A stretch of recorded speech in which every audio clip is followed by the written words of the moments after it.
Hello friends, good evening. कैसे हैं आप सब। तो फ्रेंड्स, आज जो मैं टॉपिक लेके आई हूँ वो टॉपिक है एडवर्ब। एडवर्ब हम समझेंगे कि क्या होता है। तो सबसे पहले मैं आज एडवर्ब की डिफिनीशन ही समझेंगे। कल जो वीडियो आएगा उसमें इसके काइंड हम समझेंगे, ठीक है। तो सबसे पहले हम डिफिनीशन को रीड करते हैं कि एडवर्ब की डिफिनीशन क्या होती है। तो एडवर्ब को हिंदी में बोलते हैं क्रिया विशेषण, क्रिया विशेषण, ठीक है। अब यहाँ पर एक डिफिनीशन दी है कि an adverb is a word that modify everything except a noun, pronoun and interjection. It show the quality of verb, adjectives, adverb, preposition and conjunction. ठीक है। तो यहाँ पर बताने की कोशिश कर रहा है जो क्रिया विशेषण है वो नाउन, प्रोनाउन और इंटरजेक्शन को छोड़कर और जो पार्ट ऑफ स्पीच है, कौन कौन से पार्ट ऑफ स्पीच है, वर्ब है, जो वर्ब है, एग्जेक्टिव है, एडवर्ब है, प्रीपोजिशन है एंड कंजंक्शन है, उनको मॉडिफाई करता है, उनकी विशेषता बताता है, उनको और ज़्यादा डिफाइन करता है, वो होता है एडवर्ब। ठीक है। किसको छोड़कर, नाउन, प्रोनाउन और इंटरजेक्शन को छोड़कर और जितने पार्ट ऑफ स्पीच हैं उनको वो मॉडिफाई करता है, यानी उनकी विशेषता बताता है। ठीक है। आई होप आपको ये समझ में आया होगा।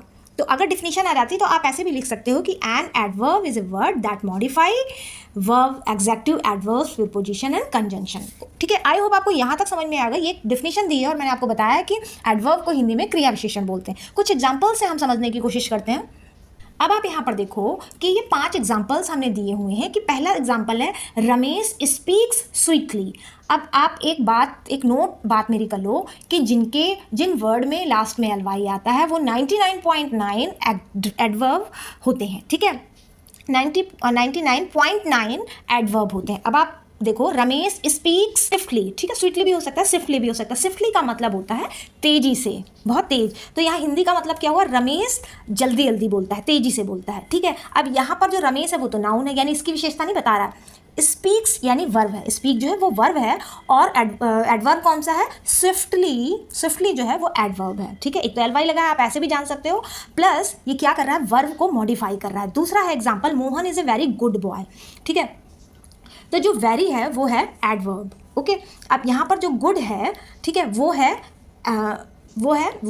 एग्जेक्टिव है। वो डिफाइन कर रहा है, वो मॉडिफाई कर रहा है कि जो Mohan is a very good boy, Mohan जो है बहुत अच्छा लड़का है, अच्छा ही नहीं है, बहुत अच्छा लड़का है, यानी उसकी और क्वालिटी बताई है। ठीक है। तो जो गुड है वो एग्जेक्टिव है और वेरी जो है वो एडवर्ब है। तीसरा अगर हम एग्जाम्पल देखें तो the horse rain very fast. अब आप देखो, जो यहाँ पर फास्ट आया है वो एडवर्ब है। ठीक है। जो यहाँ पर एडवर्ब, जो फास्ट आया है वो एडवर्ब है।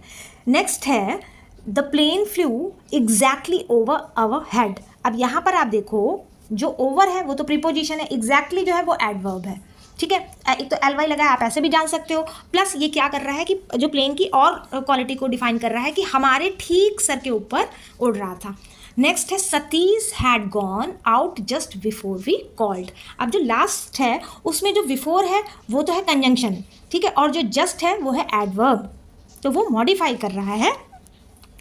आपको ये पांचों सेंटेंस समझ में आए होंगे। आई होप कि आपको ये पांचों सेंटेंस प्लस डिफिनीशन समझ में आई होगी। चलिए आगे देखते हैं। देखिए वही चीज़ यहाँ पर बताइए कि the italic word in above sentences are adverb. These verbs modify verb यानी स्पीक, एग्जेक्टिव यानी गुड, एडवर्ब यानी फास्ट, प्रीपोजिशन यानी ओवर, कंजंक्शन यानी बिफोर। ठीक है। अब आप देखो यहाँ पर जितने इटैलिक वर्ड कौन थे, शिफ्टली, ठीक है, वेरी, यहाँ पर भी वेरी, एग्जैक्टली, जस्ट, ये इटैलिक वर्ड है, ये सारे एडवर्ब हैं। ठीक है। ये सारे एडवर्ब हैं जो मॉडिफाई कर रहे हैं वर्ब को। ठीक है। वर्ब को, एग्जेक्टिव को, एडवर्ब को, प्रीपोजिशन को, कंजंक्शन को। आई होप आपको ये समझ में आया होगा। आई होप कि आपको समझ में आया होगा। अगर सपोज आपको समझ में नहीं आया तो आप पूछ सकते हो, अदरवाइज वीडियो देखोगे तो आपको समझ में आएगा। आगे देखते हैं। अब यहाँ पर इन्होंने एक बात लिखी है कि sometimes an adverb can modify an entire sentence too. कभी कभी एडवर्ब क्या करता है, पूरे सेंटेंस को मॉडिफाई करता है। In such a case it comes at the beginning of the sentence. For example, ठीक है, अभी ये बताया मैंने कि कभी कभी क्या होता है कि जो सेंटेंस होता है वो पूरे सेंटेंस को मॉडिफाई कर रहा है, पूरे सेंटेंस की और ज़्यादा विशेषता बता रहा है, तो वो स्टार्टिंग में ही आ जाता है। ये जो लाइन लिखी है कि इन सच अ केस, ऐसे में it comes at the beginning of the sentence. ये क्या होता है कि सेंटेंस जो हमारा शुरुआत होता है ना उसी में आता है। जैसे पॉसिबली इट विल रेन, ठीक है। अब देखो सबसे पहले तो आप ऐसे ही पहचान लोगे कि एल वाई लगा हुआ है, एडवर्ब है, नीचे भी एल वाई लगा है तो एडवर्ब है, और यहाँ पर इन्होंने बताया भी है कि जब पूरे सेंटेंस को मॉडिफाई करता है तो वो स्टार्टिंग में ही आ जाता है। पॉसिबली और अनफॉर्चुनेटली ये सेंटेंस के स्टार्टिंग में ही आ गया है, यानी ये पूरे सेंटेंस को मॉडिफाई कर रहे हैं। ठीक है, आई होप आपको ये छोटा सा पार्ट ऑफ स्पीच समझ में आया होगा। बट वेरी इंपॉर्टेंट, एडवर्ब बहुत इंपॉर्टेंट है, बहुतों को एडवर्ब जल्दी समझ में नहीं आता है। अब नेक्स्ट वीडियो में मैं इनके काइंड्स बताऊंगी और आपको वो भी समझनी है। ठीक है, आई होप आपको ये वीडियो अच्छा लगा होगा। इसी के साथ आप इसको लाइक करो, सब्सक्राइब करो और लोगों को शेयर भी करो। Thank you.